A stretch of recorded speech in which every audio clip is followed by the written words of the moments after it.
Vonast til að kaup kínversks auðkýfings á Grímsstöðum á Fjöllum laðað sér fleiri fjárfestingar í ferðaþjónustu hér á landi. Hann stefnir að tugmilljarða uppbyggingu á svæðinu. Fyrirhuguð fjárfesting kínversks athafnamanns í Grímsstöðum á Fjöllum það sem íslensk ferðaþjónusta þarf, segir aðstoðarmaður hans. Heildarfjárfesting nemur tugum milljarða króna og mörg ár gætu liðið þar til hún skilar fjárfestinum einhverjum arði.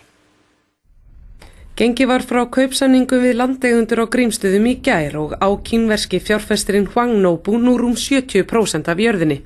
Jörðin eins og stærsta á landinu og eitt hæsta byggðaból þess. Þar eru krossgöturinn á hálendið og stutt í margar helstu náttúruperlur Norrlands eystra eins og Mývatn, Dettifoss og Öskju. Auðkýfingurinn hyggst byggja lúxushótel þar sem ferðamönnum býðst fjölbreytt afþreying árið kring. Halldór Jóhannsson hefur verið Huang innan handar hér á landi. Hann að horfa til uppbyggingar á staðnum næstu 10 árin og hefur lýst yfir að hann hafi tíma allavega alltaf 20 árum þá til að fjárfestingin fara að skila einhverjum arði og það er náttúrulega mjög óvenjulegt. Hans fyrirtæki er mjög öflugt í ferðaþjónustu í Kína og einnig hafa verið að hasla sig vel í Bandaríkjunum og það sem að ég held að sé fyrst og fremst í þessu er þessi mikla náttúrufegurð sem er bæði á jörðinni og kringum jörðina. Þetta víðferðni sem þarna er og möguleikar til þess að njóta mismunandi útivistar og mismunandi árstímum. Hann er náttúruverndarsinni, hann hefur áhuga á að vinna með landgræðslunni og með umhverfisstofnun að því að gera þetta land enn betra heldur en það er í dag. Ég efast ekkert það að gangi þessi áform vel eftir að þá mun áhugi annarra fjárfesta líka aukast. Þannig að ég hef mikla trú á því að Akureyri og aðrir staðir á Norðurlandi muni njóta mjög góðs af og þetta verður til þess að fleiri fjárfesti í ferðaþjónustu.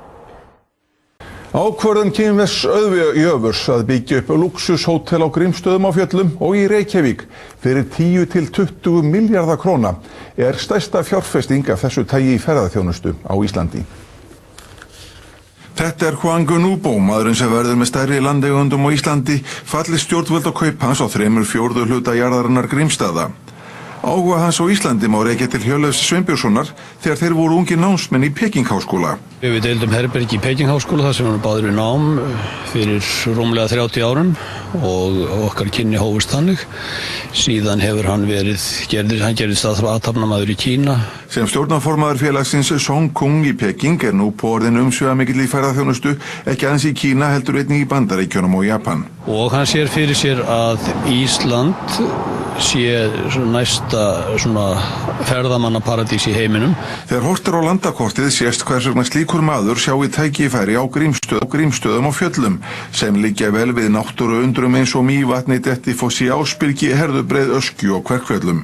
Það er verið að tala fjárfesting upp á 10, 15, 10, 20 milljarða hér á landi. Á næstu 3 til 4 árum hyggst hann byggja upp 120 herbergja lúxushótel á Grímsstöðum, golfvöll og hestabúgarð og í Reykjavík 2-falt stærra lúxushótel. Þá er hann að spá í flugvélar til að flytja fólk á milli hótelana. Kaupa 2-3 flugvélar, ekki alltof stórar, til þess að liðka fyrir flutningi á ferðamönnum. Þetta á að verða heilsársrekstur. Veturinn hefur sinn sjarma ekki síður en annað. Þetta getur náttúrulega heilmikið vetraríki og eins og við vitum. En hann sér fyrir sér að það getur orðið þannig, já. Hjörleifur telur að uppbyggingin muni hafa jákvæð áhrif ekki síst norðaustanlands. Þetta er metnaðarfull ferðamennska, þetta er græn ferðamennska og þetta skilar heilmiklu fjármagn inn í landið. Þetta er náttúrulega, þó að peningar sé ekki merkilega þeir eru kannski, þá er þetta svona hreyfiafl hlutana og ég held að þessi landshluti þarna hefði afskaplega gott af svolítil innspýtingu þar. Ólöf Ýr Atladóttir ferðamálastjóri fagnar þessum áformum, þetta séu stórtíðindi og segir að viðlíka fjárfesting á þessu sviði ferðaþjónustunar á Íslandi séu óþekkt. Ráðamönnum líst vel á hugmyndir kínverska auðjöfursins Huang Nobu uppbyggingu ferðaþjónustu á Grímsstöðum á Fjöllum. Þó beri að fara að öllu með gát. Ráðamönnum líst ágætlega á áform kínverska auðjöfursins Huang Nobu að byggja upp ferðaiðnað á Grímsstöðum á Fjöllum. Í kjölfar fréttaðamálinu hafa fjölmargir sett sig í samband við utanríkisráðuneytið ef skekkinni að erlendir fjárfestar vildu fjárfesta í verkefnum þeirra. Umhverfisráðherra segir að öllum svona skrefum fylgi tækifæri en menn verða að hafa varann á og augun opin. Þetta náttúrulega vekur ýmsar spurningar og ýmsar vangaveltur. Ég held að það sé alveg full ástæða til þess að halda þeim öllum saman opnum. Hann er með stór plön og stór plön þarfnast kyrfilegra rýningar og skoðunar og þau verða, sáferill verður auðvitað kláraður í þessu efni eins og öllum öðrum áformum. Iðnaðarráðherra segir jákvætt að erlendir fjárfestar horfi til íslenskrar ferðaþjónustu. Þetta einstaka mál hefur þó ekki ratað inn á hennar borð. En svona miðað við það sem að ég hef séð að þá þarf að fara gætilega og jafn sögufræðu svæði og þarna en enga síður að þá svona sýnist mér að þetta gæti gengið upp en það þarf að gera það í sátt við menn og dýr á svæðinu.